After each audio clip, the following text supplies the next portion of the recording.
So guys, it's like 2 in the morning. बिहानको 2 बजे भनौँ झन्डै पानी चाहिँ डेन्जरस परिङ पानीसँग चट्याङ नि परिरहेछ के गडाङगुडुङ परिरहेछ अनि पानी पनि ठुलो पर्यो अनि हाम्रो घरमा चाहिँ को हुनु भयो हाम्रो रुममा सिम्बी दादा आउनु भयो सिम्बीलाई चाहिँ तल सुतिरहेको थियो पानी चाहिँ पसेको थियो नि त्यही गाडाङगुडुङले तर्सिन्छ भनेर माथि लिएर आइँदैछ मैले बिचारा आदि निन्द्रा राम्रो छ सुत गुड नाइट भोलि पनि भेटौँ अब it's about 2 in the afternoon दिउँसोको झन्डै 2 बजिसक्यो गाइज म चाहिँ अघि न मात्र उठेर आएँ माथि किचनमा भर्खर खाना खाएँ अनि अब फेरि अब चाहिँ खाना खाएपछि गर्नुपर्ने काम गरेर हाल्दैछौँ सरप पानी राखेर पुस्नुपर्ने हो तर के छैन हामी यतिकै नर्मली पानी मात्र राखेर नि पुस्दिन्छु यस्तो गर्मी के मान्छेहरू उस्तै गर्मी उस्तै त्यही नि म त केटाहरूसँग जिउमा ढल्केर सुत्थेको मलाई बालै भएन नि अब चाहिँ हामी गर्नु गेट फ्रेस अनि त्यसपछि फेरि बिहान निस्किन्छु त्यहाँ हरिकाकाकोमा एकचोटि जानु पर्यो अस्ति आमाहरू बाहिर गएर आ बेलामा मन्दिर गएर आ बेलामा ल्याइदियो खाइदिनु छ्या मेरो कोठा त फक्स मेरो कोठाको हालत त ल ल ल यो जुत्ताको डोरी बन्जी जम्प ल ल ल ल खाट पनि यस्तो फोर तट ल है ल ल ल ल ल फेरि भएन अब यो रुम चाहिँ सफा गर्छु नुहाउन अगाडि अनि चाहिँ नुहाउन जान्छु त्यसपछि आँखाका प्रतीक्षा हौ तिमी ल ल ल सो म चाहिँ अहिले निस्किन लागेको अनि बनेपामा चाहिँ पानी परेपछि यस्तो राम्रो देखिन्छ नि त्यो यता वरिपरिहरू अब तपाईँहरूलाई पनि देखाउँछु म हजुरहरूले नि हेर्नुहोस् अब बाहिर निस्केपछि भिडियो बनाउँछु अहिले नि बनाइरहेको छु भित्रैबाट मतलब घरभित्रबाट म यसो बाहिर निस्किन्छु फ्रेस हुन निस्किँदा फ्रेस त भइसकेँ रुम सफा गरेर ती पनि फ्रेस छैन अर्को फ्रेस हुन ल काली हेलो हेलो हेलो यता ल म निस्किन्छु है त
अलि टेन्सन भयो गाइस हाम्रो आमा प्यारी आमा चाहिँ लेम्ते लड्नु भएछ ल आज एकादशी होइन ल मासु नै नओर्ला म यहाँ दिँदैन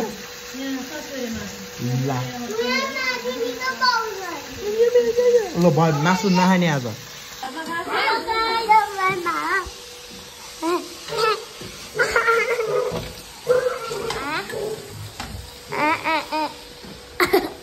झन्डै मन लडा ल बाई सुखान भनेर जङ्गेर गएको आज एकादशी ल लेममा मासु त अब किचन आइसकेँ छुर्पी खा ए मम्मी आमा मोबाइल यहाँ किचनमा रहेछ आमाको मोबाइल चाहिँ हेलो छोरी हेलो ए छोरी मम्मी तल सुतेर बसिरा किन के भयो आज ल्याम लुम लडेछ अनि कहाँ लडे म ठ्याक्क चिया खान्छु भनेर निस्केर गएको मम्मी कौसुम लडेछ नि कसरी लडे त अनि खै केही यादै छैन रे प्रेसर हाई भएर लड्नु भयो के हो त्यसो चिप्लेर लडे रे चिप्लेर यहाँ कौसीमै अनि के भयो घाउ भएको घाउ चाहिँ होइन यो लेफ्ट साइडको खुट्टामा चाहिँ त्यो फिमर कि के अरे यो नि यो खुट्टाभन्दा ठ्याक्क अलिकति तल अलिकति सुन्नेको छ सुन्नेको के भयो रे सुन्नेको छ के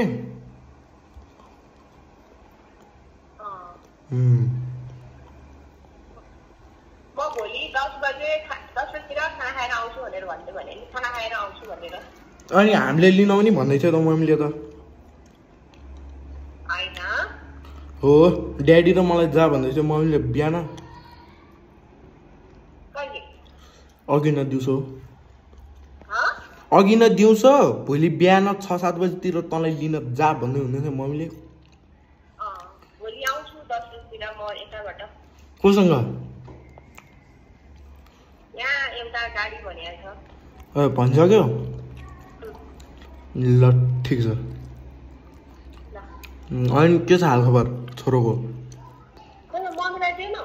मम्मी तल भने म भर्खर किन गाह्रो भइरहेको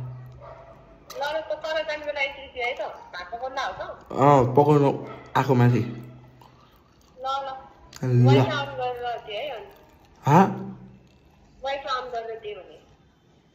वाइफाई ए ल ल ल ल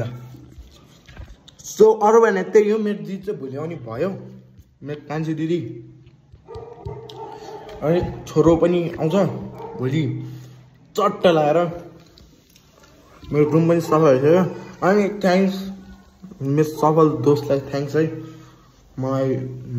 के अरे ऊ किन्दै होइन त्यो नियोन लाइट हुन्छ नि त्यो सस्तोमा भिडाइदिएको छ मलाई त्यो कोठामा सोच्छु दामी हुन्छ भन्यो अब लिएर आइदिउँ के हुन्छ हेरौँ अब ल अरू भने त्यही हो अब म खानासाना बनाउँछु खानामा त्यही चामल बनाउँछु तरकारीमा त्यो माछा खोर्सानी छ अरे अनि लामो खोर्सानी त्योमा अब प्याज गोलमेडा सोलमेडा अनि आलुहरू राखेर सिटी लगाइदिउँ कि भने सिटी लगाउन मिठो हुनु फेरि कराईमै बनाइदिन्छु दामी टेस्टी बनाएर अनि ल अब सिधै बनाएर भेटाउँ है हजुर।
सो आज चाहिँ मैले यो नियोन लाइट लिएर आएको थिएँ अनि इट्स वार्म कलरवाला हो नि यो चाहिँ त्यस चेक चाहिँ नगरी लिएर आएको पिस फेरि फक्स पऱ्यो भने गाह्रो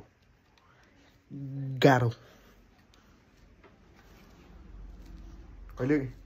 डढा बाँच्न त आइसक्यो सफल ब्रो है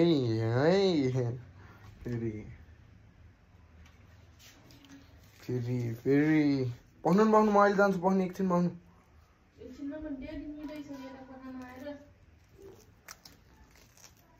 अनबक्सिङ हान्दैछु म यहाँ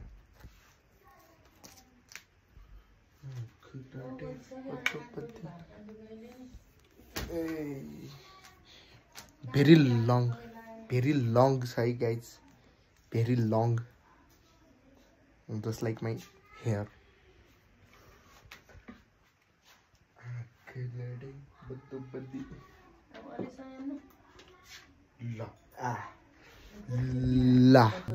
बोले ला खाना अब दामी देख्दो रहेछ कोठामा त एमसिबी निभाइदिनु नगर्नु ल अब ननिभाइदिनु त्यो नि बत्ती ठुलै हो के भन्या तिमीले तपाईँको खुट्टामा के भएको यहाँ सबैलाई देखाइदिनु त यहाँ ला यत्रो सुन्ने रहेछ वाउ प्रगति आजको वाउ कोठामा चाहिँ दामी देखियो है क्रिम लाइट ब्लू भन्दा त वार्म लाइट कति राम्रो ला होइन मलाई त मन साह्रै लोभ्यायो क्या त्यसले त अर्को नि किन्नुपर्छ के अब बाइकमा तेल हाल्यो नि 500 दिन्छ ड्याडीले हप्तामा मान्नु पऱ्यो 500 चाहिँ अलि आउनु न 3 दिन चाहिँ हप्तामा ला भनेर दिनु त त्यसरी लिएर आउनु पऱ्यो अर्को पनि ला बाइकमा तेल सिद्धै छ भने ला बाइकमा त साथी चेन्ज पकेट उडेर बस्या यार त्यो फेर्नु पर्ने सेट चाहिँ खाना आइपुग्यो है ल अब यम अब त सिम्बेले भात चाहिँ खानु मान्दैन मासु नभए तर खान्छ कति दिन त्यो मासु नआएको 2 दिन 1 दिन त भयो नि भोलि बिहानै त्यसलाई कुरा खुट्टाहरू लिन गइदिन्छु अब म तेरो हाल खबर से बस जा खा बस पक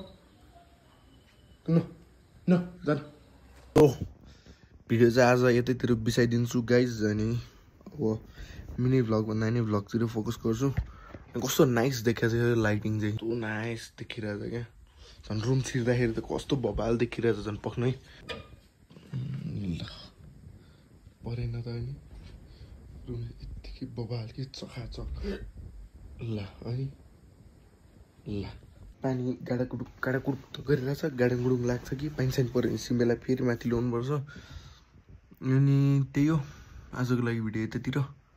take care till then bye bye जय नेपाल